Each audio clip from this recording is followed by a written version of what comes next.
हाँ तो दोस्तों, मैं शिव कुमार गुप्ता के एजुकेशन क्लास की तरफ से आज मैं आपको भारत का सामान्य परिचय और भौगोलिक विस्तार से रूबरू कराने आया हूँ। तो चलिए, समय को व्यर्थ ना करते हुए हम इसके इंट्रोड्यूस करते हैं और बीच बीच में मैं बताऊँगा कि ये कितना इम्पोर्टेंट चैप्टर है। आपको पता चल जाएगा कि ये कितना महत्वपूर्ण चैप्टर है। तो पहला पहला जो क्वेश्चन मिलता होगा आपको, भारत का क्षेत्रफल कितना है? 32,87,263 वर्ग किलोमीटर है दोस्तों। आप एक बार सुन लीजिए, आपको याद नहीं करना पड़ेगा, ये तो खुद याद हो जाएगा, आप बस सुनते रहिए इसको। भारत विश्व में क्षेत्रफल की दृष्टि से कौन सा स्थान रखता है? तो ये रखता है 7वां स्थान दोस्तों। तो इससे बड़ा बड़ा कौन सा देश है? रूस, कनाडा, अमेरिका, चीन, ब्राज़ील, ऑस्ट्रेलिया, उसके बाद आता है भारत नंबर। तो अब ये तक समझ गए। तो पूरे विश्व का जो क्षेत्रफल है उसका कितना परसेंट क्षेत्रफल भारत में है? तो कुल का 2.4% भारत के पास भूभाग है। पूरे समस्त विश्व का 2.4% क्षेत्रफल भारत के पास है। फिर एक दोस्तों कि भारत की जनसंख्या केवल 17.5% विश्व की जनसंख्या का है। हमारा क्षेत्रफल कितना कम है और जनसंख्या कितना अधिक है दोस्तों। जनसंख्या घनत्व भारत का बहुत ही विकराल रूप हो गया। फिर आगे अब ये भी पूछता है दोस्तों कि भारत का उत्तर में सबसे अंतिम बिंदु को क्या नाम क्या है, कितना डिग्री प्रति? इंदिरा कौल है जो 37 डिग्री 6 मिनट पे है, और जम्मू कश्मीर में। नाम क्या है? इंदिरा कौल। और फिर उधर ये जम्मू में हो गया। अरुणाचल में एक है पूर्वी बिंदु जिसको कीबथू कहते हैं। तो ये कितना डिग्री पे दोस्तों? 97.2 डिग्री पर है। 97 डिग्री 2 मिनट पर ये कीबथू है, जो अरुणाचल प्रदेश का भारत का लास्ट बिंदु है। तो इसका 4 बिंदु, 2 हमने देख लिया, 2 और देखना। तो एक गुजरात में होगा। गुजरात में जो दोस्तों उसका नाम है गौर माता जो पश्चिम बिंदु, सबसे पश्चिम बिंदु है गौर माता। 68 डिग्री 60 मिनट पर ये लास्ट है दोस्तों। अब एक और होगा जो नीचे एकदम होगा, कन्याकुमारी के आसपास। तो ये जो है 6 डिग्री 4 मिनट पर कन्याकुमारी के पास है दोस्तों। अब इसमें सब क्वेश्चन है, एक एक क्वेश्चन है, आपसे पूछ सकता है कि भारत की दक्षिण में जो लास्ट बिंदु उसका नाम क्या है, आप कितना डिग्री पर खड़ा है? पश्चिम वाला, उत्तर वाला, पूर्वी वाला, कुछ भी पूछ सकता है। या तो ये पूछ सकता है कि भारत का पश्चिम से पूरब की बीच की दूरी कितना है? तो यह है 2933 किलोमीटर। देखिए दोस्तों, यहाँ से यहाँ तक की दूरी 2933 किलोमीटर है। तो फिर ये भी बन सकता है क्वेश्चन कि यहाँ से यहाँ तक कितना दूरी है दोस्तों, ये भी तो हो सकता है। तो ये दूरी है हमारा उत्तर से दक्षिण तक 3214 किलोमीटर। 3214 किलोमीटर है दोस्तों, जो कि इंदिरा पॉइंट से लेकर कन्याकुमारी तक लास्ट बिंदु तक आती है। अगर पूछे तट रेखा की लंबाई भारत के पास कितना? तट रेखा कौन? जो समुद्र से सटती है, ये समुद्र से सटती है, जो ऐसे ऐसे ऐसे ऐसे करके ऐसे ऐसे ऐसे ऐसे यहाँ तक आती है, उसकी लंबाई है 6100 किलोमीटर दोस्तों। अगर अंडमान और लक्षद्वीप को जोड़ देते हैं तट में, ये लक्षद्वीप यहाँ पर है दोस्तों और अंडमान यहाँ पर है। अंडमान हिमालय का ही भाग है। तो ये अगर इस दोनों की सीमा को जोड़ दें तो 7516.5 किलोमीटर होता है दोस्तों। कहीं कहीं आपको मिलेगा सिर्फ 7516 किलोमीटर, 7516 किलोमीटर मिलेगा, तो वो भी सही है, बस ऑप्शन देखना है दोस्तों। तो यहाँ तक हमने बता दिया आपको। अब चलते हैं कि भारत में जो कर्क रेखा भारत को बीचों बीच काट रही है, वो कितने राज्य से होकर गुजरेगी, वो कहाँ से काटती है? तो भारत और कर्क रेखा, इसे जीरो लाइन भी कहेंगे, विषुवत रेखा, भूमध्य रेखा, कर्क रेखा जो है दोस्तों, ये देखिए ये हो गया जीरो लाइन रेखा है। और भारत हमारा कहाँ खड़ा है? इसमें है 8 डिग्री ऊपर, तो इस वाला भाग में पड़ेगा भारत। तो 8 डिग्री ऊपर है भारत, और ये वाली जो रेखा है ये भारत को काट रहा है, ये कर्क रेखा भारत को काट रही है बीचों बीच। तो कर्क रेखा भारत से कितने राज्य से होकर गुजरती है? 8 राज्य से होकर गुजरती है कर्क रेखा। और ये जो ऊपर वाली रेखा है इसे कटेगी, उसको कर्क कहेंगे, और नीचे वाले को मकर रेखा करेंगे। रहेगा 23.5 डिग्री पर ही दोनों रेखा। तो यहाँ तक क्लियर है दोस्तों। अब वो कौन कौन राज्य है जिससे होकर भारत का कर्क रेखा गुजरती है, तो देखते हैं कौन कौन रेखा है कर्क रेखा। गुजरात हो गया दोस्तों, राजस्थान, मध्य प्रदेश, छत्तीसगढ़, झारखंड, पश्चिम बंगाल, त्रिपुरा, मिजोरम। एक सीध में दोस्तों गुजरात से निकले, गुजरात थोड़ा सा राजस्थान पड़ता है, ये थोड़ा सा ऐसे करके राजस्थान, मध्य प्रदेश पूरा पड़ता है, फिर छत्तीसगढ़, फिर झारखंड। अब इधर झारखंड के बाद तो बंगाल नहीं पड़ता है दोस्तों, झारखंड के बाद बंगाल में घुसेंगे। अब बंगाल के बाद पड़ जाता है बांग्लादेश। बांग्लादेश से जब दोनों रेखा निकलती है हमारी कर्क रेखा, तो वो त्रिपुरा और मिजोरम में जाती है। तो याद हो गए दोस्तों। इसका एक ट्रिक भी है, मित्र पर गमछा झाड़, उससे 8 राज्य बन जाता है। ऐसे वो ट्रिक याद नहीं रखना चाहिए। गुजरात, राजस्थान, मध्य प्रदेश, छत्तीसगढ़, झारखंड, पश्चिम बंगाल, त्रिपुरा और मिजोरम है दोस्तों। अब नेक्स्ट बढ़ते हैं हम आगे, फिर आपको दिखाते हैं कि भारत में क्या क्या है। अब जब कर्क रेखा गुजार देते तो इसकी समय लाइन भी होगी, इसका मानक समय बोलते हैं। ये मानक समय है दोस्तों। जो standard Indian standard time 82.5 degree पर नैनी पूर्वी देशांतर में या नैनी से गुजरती। नैनी कहाँ? यूपी के इलाहाबाद के पास जो नैनी है उससे गुजरती है, और ये 5 राज्य होकर गुजरती है, वर्टिकल गुजरती है दोस्तों। इस प्रकार से 5 राज्य से होकर गुजरती है, यूपी, एमपी, छत्तीसगढ़, उड़ीसा और आंध्र प्रदेश से गुजरती है। प्रायद्वीपीय भारत, जो प्रायद्वीपीय भारत है, ये 3 ओर से जल से घिरा हुआ है। ये आपको याद हो गया, एक बार देख लीजिएगा, याद हो जाएगा। प्रायद्वीपीय भारत मतलब क्या होता है? प्रायद्वीप मतलब ही होता है जो 3 ओर जल से घिरा हुआ है। तो प्रायद्वीप कौन सा है? ये नीचे वाला जो भारत है, ये नीचे वाला भारत जो ऐसा है, इस भाग को प्रायद्वीप कहा जाता है। ये 3 भाग पानी से घिरा हुआ है इधर। चलिए दोस्तों आगे बढ़ते हैं।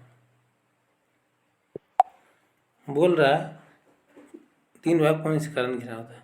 भारत के कुल समुद्री तटीय राज्य 9 हैं। पूछ लेगा क्वेश्चन दोस्तों कि भारत के कुल समुद्री राज्य कितना जो तटीय है, तो वो 9 है दोस्तों। आपको याद हो गया। इससे बहुत सारा क्वेश्चन आने वाला है। भारत के तट व तटीय मैदान। अब आपको कुछ और दिखाते हैं क्वेश्चन किस तरह से बनता है दोस्तों। कच्छ का रण कहाँ है? क्वेश्चन पूछता है कच्छ का रण कहाँ है? गुजरात में है। कच्छ की रण गुजरात में है दोस्तों। दमन से गोवा तक जो द्वीप है उसका नाम क्या है? दमन से लेके गोवा तक जो तट है उसका नाम क्या है? उसका नाम है कोंकण तट। गोवा से लेके मंगलोर तक जो तट है उसका नाम है कनारा तट। एक बहुत इंपॉर्टेंट है दोस्तों। मंगलोर से लेके कन्याकुमारी तक जो तट का नाम है उसका मालाबार तट है। और दमन से कच्छ से दमन तक को काठियावाड़ी तट बोलते हैं, और सबको बोला जाता है काकाकोनम तट। ये तट है पश्चिम भाग में, भारत के पश्चिमी ओर में ये तट है। अब नेक्स्ट चलते हैं, जो इस भाग में पूर्वी भाग में भी तट होगा। तो कन्याकुमारी से लेके पुलिकट झील तक, पुलिकट झील जो है वहाँ तक के तट को हम क्या बोलेंगे? तो वहाँ तक के तट, पुलिकट झील कहाँ है दोस्तों? क्वेश्चन आ जाए पुलिकट झील है कहाँ, तो पुलिकट झील आंध्र और तमिल के बॉर्डर पे है, जो तमिलनाडु में पड़ता है।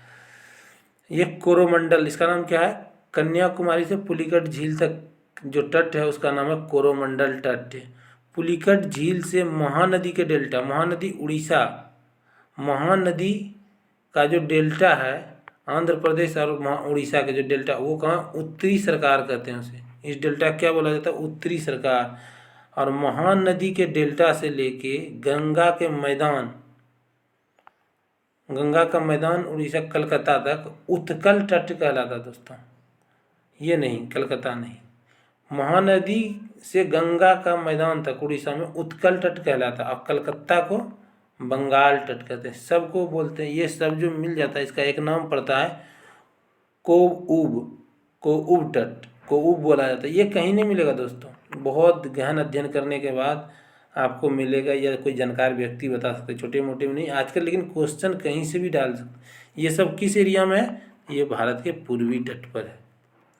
चलिए दोस्तों नेक्स्ट क्वेश्चन चलते हैं, पढ़ते हैं और आगे।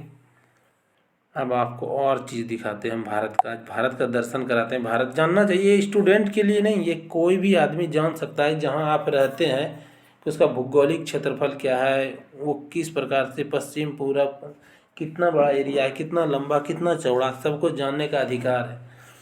तो भारत वे इनकी समुद्री सीमा के बारे में अब जानेंगे।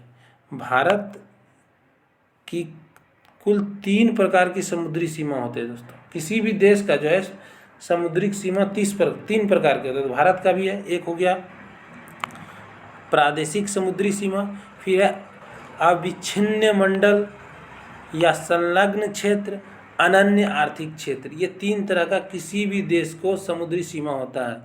तो जो प्रादेशिक समुद्री सीमा होता है उसमें होता है 12 नॉटिकल मील तक, 12 नॉटिकल मील तक रहता है कोई भी देश, उसमें संपूर्ण अधिकार किसका होता है? उस देश का होगा, उसी देश का अधिकार होगा 12 नॉटिकल मील तक समुद्र के किनारे से।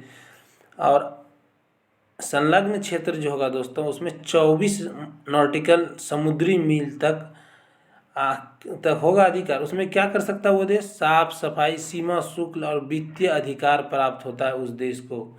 अब अनन्य आर्थिक क्षेत्र जो है 200 समुद्री मील, नए द्वीप का निर्माण, वैज्ञानिक परीक्षण और संशोधन का संसाधनों का दोहन कर सकता है। कौन? जिस देश से उस बॉर्डर लगता है, वो उसका बॉर्डर लगता है दोस्तों।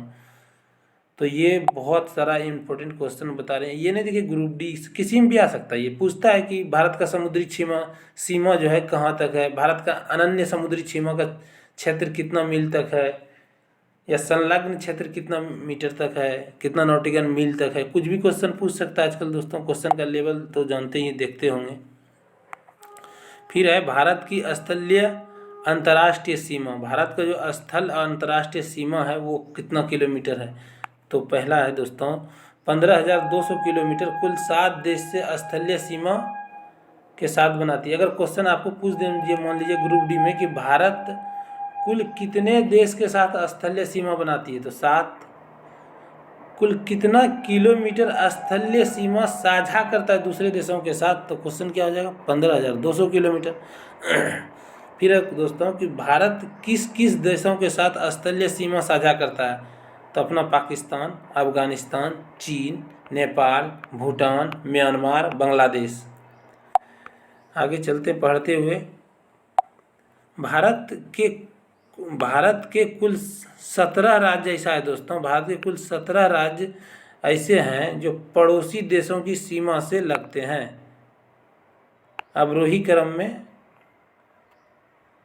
17 नहीं, कुल 7 राज्य दोस्तों, कुल 7 राज्य ऐसे हैं जो पड़ोसी देशों के स्थलीय सीमा के साथ लगता है। ये देख लिए, शॉर्ट में हमने लिख दिया है। अब ये बताते भी कौन कौन सा है,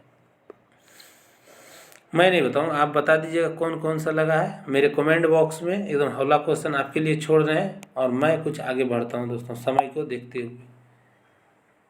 चलिए अब आपको क्वेश्चन पूछ देगा कि भारत बांग्लादेश के साथ कितना किलोमीटर बॉर्डर साझा करता है, तो ले लीजिए 4096.7 किलोमीटर भारत जो है बांग्लादेश के साथ बॉर्डर साझा करता है। भारत किस देश के साथ सबसे लंबी सीमा साझा करता है, ये भी क्वेश्चन पूछ सकता है, तो वो होगा बांग्लादेश के साथ। बांग्लादेश के साथ कितनी राज्य सीमा साझा करता है, ये कितना होगा? 5। कौन कौन? पश्चिम बंगाल, मेघालय, त्रिपुरा, मिजोरम, असम। त्रिपुरा एक ऐसा राज्य है जो बांग्लादेश के तीनों ओर घिरा हुआ है दोस्तों। फिर है चीन 3488 किलोमीटर भारत के साथ सीमा साझा करता है। और जो सीमा बॉर्डर दिया हुआ है चीन का, इसका नाम क्या है? मैकमोहन रेखा। ये कब दिया गया था मैकमोहन रेखा? 1914 में। और जो चीन के साथ राज्य अपना बॉर्डर साझा करता है उसका नाम है हिमाचल प्रदेश, उत्तराखंड, सिक्किम, अरुणाचल प्रदेश। 4 राज्य है इससे साझा कर रहा है। फिर अपना दोस्त पड़ोसी देश पाकिस्तान 3323 किलोमीटर कि बॉर्डर सीमा साझा कर रहा है।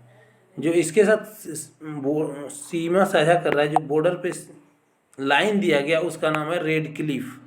रेड क्लिफ रेखा कब दी गई थी भारत और पाकिस्तान के बीच में? 1947 में। पाकिस्तान के साथ कितने राज्य बॉर्डर साझा कर रहे? तो 4। ये है जम्मू कश्मीर, राजस्थान, पंजाब, गुजरात।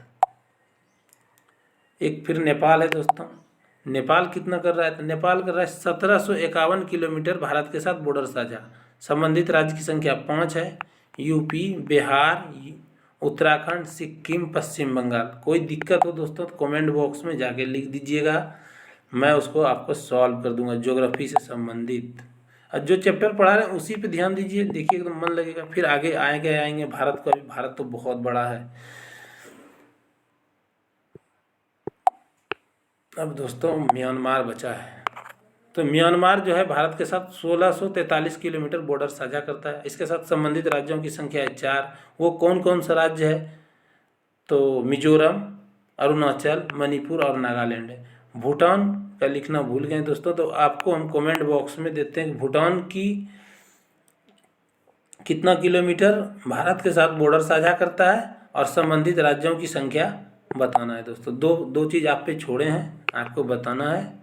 तो फिर आपको भी लगेगा कॉन्शस है हम पढ़ने में, तभी तो पढ़िएगा। अफगानिस्तान के साथ भारत जो है 106 किलोमीटर बॉर्डर साझा करता है। और ये इसका जो नाम है सीमा लाइन का, इसका नाम है डुरंड रेखा। इसके साथ सिर्फ एक ही राज्य बॉर्डर साझा कर रहा है, वो है जम्मू कश्मीर। जम्मू कश्मीर और जम्मू कश्मीर अभी तो ये पाकिस्तान जो ऐसे दोस्तों भारत का ये बॉर्डर हो गया, ये हो गया, यहाँ पर आता था थोड़ा सा ऐसे करके ये, और ये पाकिस्तान हो जाता था। अभी क्या किया कि ये अधिग्रहण चला गया दोस्तों, ये पाकिस्तान ले लिया है। तो अब जो ये डुरंड लाइन है पाकिस्तान और अफगानिस्तान के बीच में है, भारत में नहीं है, क्योंकि ये पाक ऑक्यूपाइड ज़मीन जो इसके पास रखा है वो है। एक न एक दिन हम लोग आज़ाद कराएंगे तो फिर भारत और अफगानिस्तान की बॉर्डर सटेगा दोस्तों। भारत के पास, भारत में कुल 4 राज्य ऐसे हैं। देखिए दोस्तों, भारत में कुल 4 राज्य ऐसे हैं जो 3 देश के साथ बॉर्डर साझा करता है। अब वो कौन कौन राज्य है आप समझिए, देखिए कमेंट बॉक्स में लिखिएगा। जम्मू कश्मीर है, सिक्किम हो जाएगा। अब भारत के कुछ इंपॉर्टेंट चैनल देखते हैं हम लोग कि कौन कहाँ से अलग। 8 डिग्री चैनल किसको अलग करता है? तो मिनी मालदीव और मिनी काय द्वीप को अलग करता है 8 डिग्री चैनल। 9 डिग्री चैनल करता है लक्षद्वीप और मिनी काय द्वीप को अलग करता है। 10 डिग्री चैनल अंडमान और निकोबार द्वीप को अलग करता है दोस्तों। ग्रेट या महान चैनल जो है सुमित्रा द्वीप जो इंडोनेशिया में है, वो निकोबार द्वीप को एक दूसरे से अलग करता है। पाक जलडमरू मध्य है, भारत और श्रीलंका को अलग करता है दोस्तों। फिर है कोको जलडमरू मध्य। कोको जलडमरू मध्य, कोको द्वीप म्यांमार, वो उत्तरी अंडमान को अलग करता है। कोको द्वीप का कहानी जान रहे दोस्तों? कोको द्वीप भारत का था, जिसे जवाहरलाल नेहरू साहब ने ये म्यांमार को दे दिया। आज हमारे लिए खतरा बन के बैठा कोको द्वीप। सरक्रीक जो गुजरात में निकला है, दलदली क्षेत्र, वो क्या है? वो विवादित क्षेत्र है भारत और पाकिस्तान के बीच 96 किलोमीटर के लिए। भारत व पाक के बीच विवादित 96 किलोमीटर कच्छ का रण जो दलदली क्षेत्र है। आगे चलते दोस्तों, लास्ट ही है। डंकन पैलेस के बारे में पूछा जाता है क्वेश्चन, कोई भी क्वेश्चन पूछेगा, जितना सभी हॉट क्वेश्चन है। दक्षिण अंडमान व लघु अंडमान के बीच अलग होता है। मन्नार की खाड़ी है दोस्तों, दक्षिण पश्चिम तमिलनाडु और श्रीलंका के बीच में। मन्नार की खाड़ी पूछेगा, मन्नार की खाड़ी किसको किसको अलग करती है? तो दक्षिण पश्चिम तमिलनाडु और श्रीलंका को अलग करता है। जय हिंद दोस्तों। समय को व्यर्थ ना करते हुए, दी डेट नहीं मारते हैं हम, सीधा पढ़ाई की ओर फोकस करते हैं कि आप जल्द से जल्द सक्सेस हो जाओ। चलो जय हिंद दोस्तों।